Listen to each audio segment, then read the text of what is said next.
Greetings folks, and welcome to another 8/16/32-bit. I'm your host Rob, and today, as you can see, we're looking at the Atari ST, which was Atari's attempt to compete with the similar 16-bit computer, the Commodore Amiga, and also I think in the US to a lesser extent the Apple IIgs. Anyway, we're going to have a look at the technical specs of the machine, and a look at its history, and perhaps explain why it came second to the Amiga in the battle of the 16-bit micros. So, without further ado, let's take a quick look at the machine's technical specifications to start with, and then we'll move into the history. Now, the Atari ST is a 16-bit home computer. This machine was launched in the mid-1980s and ultimately didn't do as well as its main competitor, the Commodore Amiga. However, it did initially look like it could be a serious contender with its technical specifications. Now, the base specs for the Atari ST are as follows. It uses the venerable Motorola 68000 CPU running at 8 MHz.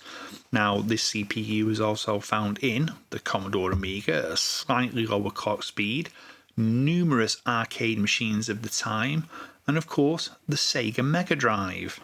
Now, the Atari ST in its base configuration came with 512K of RAM, which gave you the Atari ST520, or with 1MB of RAM, which was the Atari ST1040.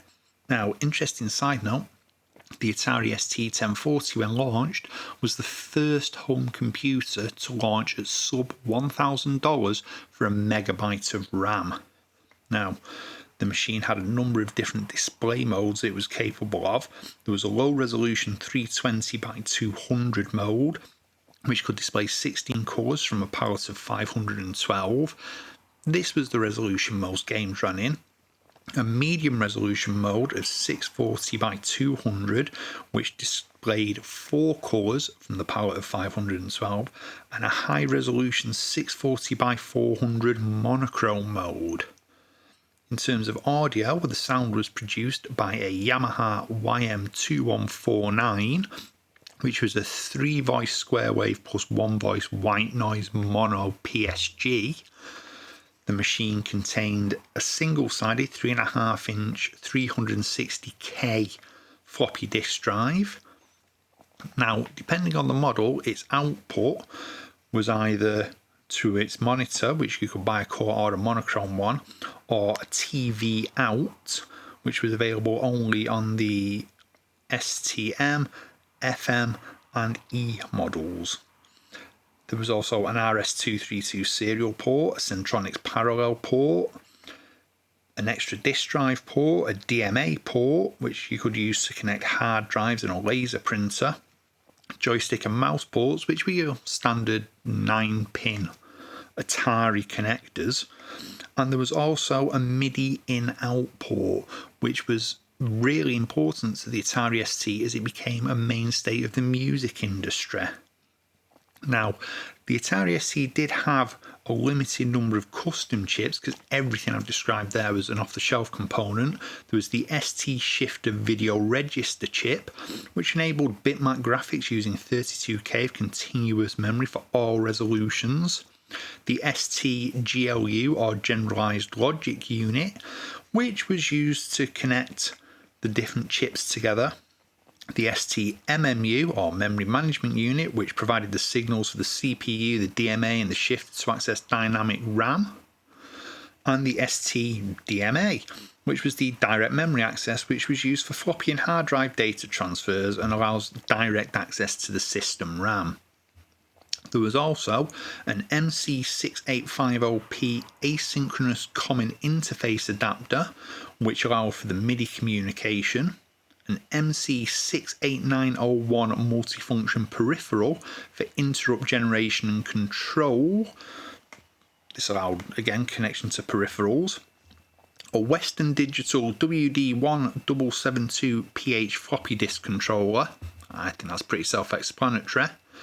and a Hitachi HD6301V1 keyboard processor, which was used to scan the keyboard and the mouse and joystick ports.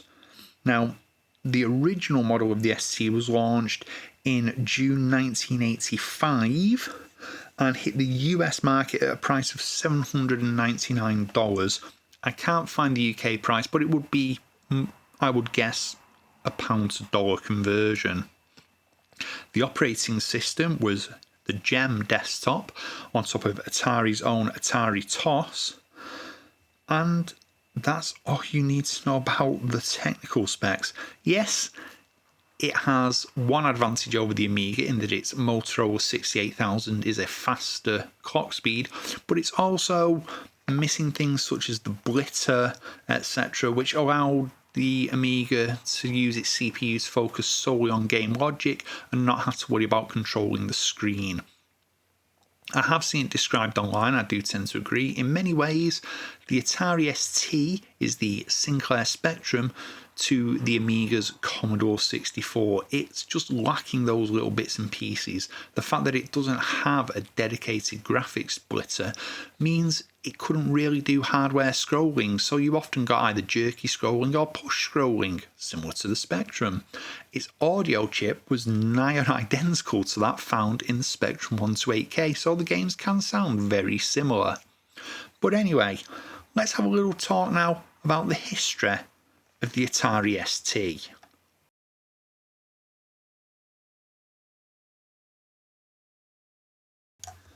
So, to the history of the Atari ST.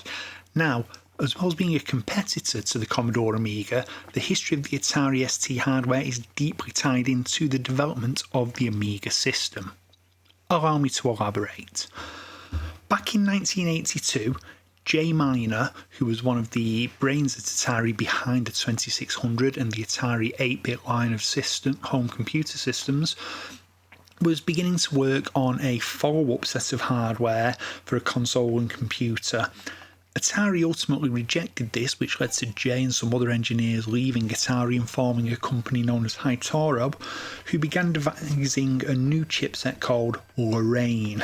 Now, this chipset, Lorraine, ultimately was developed and the company became known as Amiga. Now, Amiga ran out of money and were looking for investment. So they approached various people, and by this point, Warner Communications had purchased Atari and decided to invest, wanting to look at a new home computer system. They were granted exclusive rights and allowed a 12-month window to utilise the hardware themselves. Now, during all of this, Jack Tramiel, a name familiar to many Commodore fans, and his sons were forced out of their role at Commodore and set up a new company, Tramiel Technologies Limited. Now, they began planning a new machine for the market, and at some point they were interested in Atari's manufacturing capabilities, so they purchased from Warner the part of Atari which was known as the Home Computer Division, which they renamed from Atari Inc. to Atari Corporation. Now, as Atari Corporation, they decided to invest in Amiga. So they did.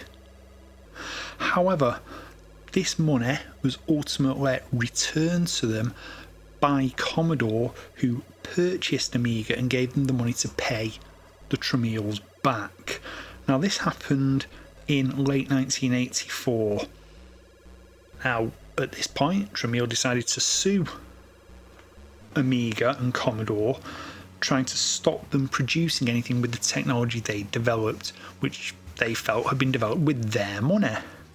Now, this left the development of the Lorraine / Amiga chipset in somewhat flux, and Atari decided to plug a gap in the market. So what they did was, with some ex-Commodore employees who had worked on the Commodore 64 hardware, they decided to work on a Motorola 68000 base system, which became known as the ST. Now, the amazing thing here is the work for the Atari ST design was completed in just 5 months. So from conception to the prototype being shown at the 1985 January CES show, there was just a 5-month time span. Now, by any definition, that is insane. Literally a mental way of developing a piece of hardware. Yes, it was a lot of off-the-shelf components, but 5 months is no time at all. Anyway, with the lawsuit ongoing against Commodore and Amiga, this gave Atari a window, which meant Atari could get the initial model of the ST, the 520, to market by June of 1985.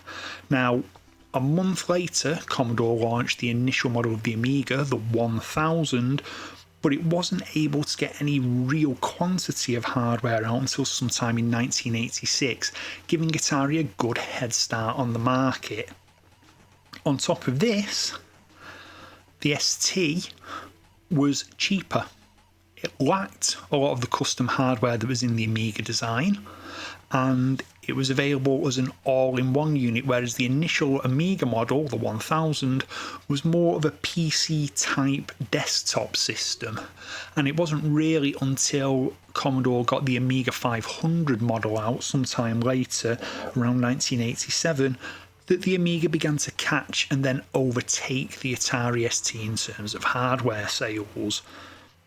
Now, we all know the Atari ST has its GEM desktop system, but initially it was planned to be Microsoft Windows. However, the development time just didn't match what Atari were after, given that Microsoft reckoned it would take about 2 years to fully develop and make Windows compatible with the ST. So they went with GEM instead. Now, when the machine was released, it did prove to be quite popular. In early 1985, the first review hardware went out to the press and developers, and June and July 1985, it hit general retail sales. Now, initially, it sold really well, and the price point was not cheap. $799 in 1985 was a lot of money. So initially, 2 lower cost models were planned. The 1030 ST, which will ship with just 128Ks of RAM, and the 260 ST with 256Ks. Now, early models of the ST did not have the operating system shipping in a ROM chip. It was shipped on floppy disk. So that basically made the 128 and 256K models redundant because the operating system would not fit into the memory. Hence, they just never happened. Now, the ST was popular. Despite the Tramiel's reputation within the industry, initial reception was good. But it did have its longer term effects in terms of software and hardware support. Ultimately, the Atari ST, whilst popular, would prove to be less popular than the Amiga, and it was definitely the Amiga 500 that provided the turning point. Now, it's easy to look back on this and go, oh yeah, it's really obvious that happened. But at the time, not so much. The ST did sell well, was still selling well, and was priced cheaper than the Amiga, even though if you put them side by side, it was obvious that the Amiga was the superior system. Now, when the Amiga began to overtake the ST in the market, Atari did try in its own inimitable way to catch up.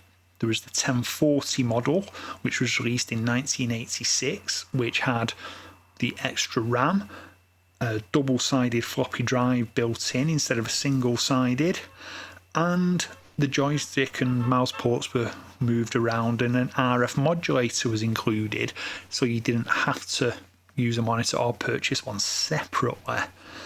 Now, the ST was particularly popular in Europe, where it's reckoned that the ST range sold about 75% of the roughly 2.1 million hardware units that the ST range shifted, especially in the UK and West Germany, where the Atari ST was particularly strong. There was the Mega ST that was released as well, which was more of a desktop system, and in late 1989 the Atari STE in both 520 and 1040 configurations was released. This was an enhanced version, hence the E on the title, of the Atari ST, which featured a blitter chip, Genlock support, but it was still a little bit of a compromise, given that it could still only display 16 colours on screen at once, albeit from an expanded palette of 4096. Clever programmers used various timing tricks to get round this, but realistically speaking, there were very, very few games that took advantage of the STE's enhanced hardware. There weren't the sales, it wasn't worth the effort from the developers, realistically. Ultimately, the Atari ST line died, with its final breath being the semi-legendary Falcon 030, which was based around an enhanced 68030 Motorola CPU operating at 60 MHz with enhanced video and audio modes. The Falcon was a massive failure, and it was the last piece of home computer hardware released under the Atari name.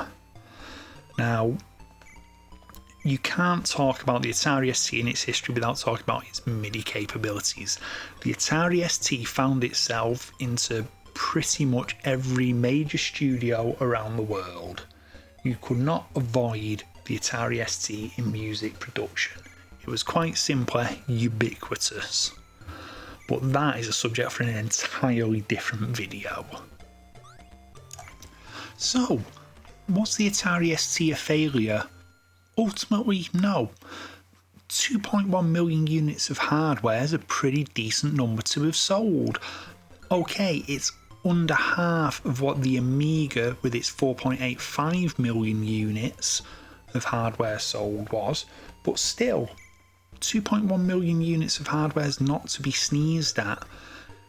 Yes, the Amiga did have a longer commercial life. By the time you got through to about 91, 92, the Atari ST was essentially dead commercially.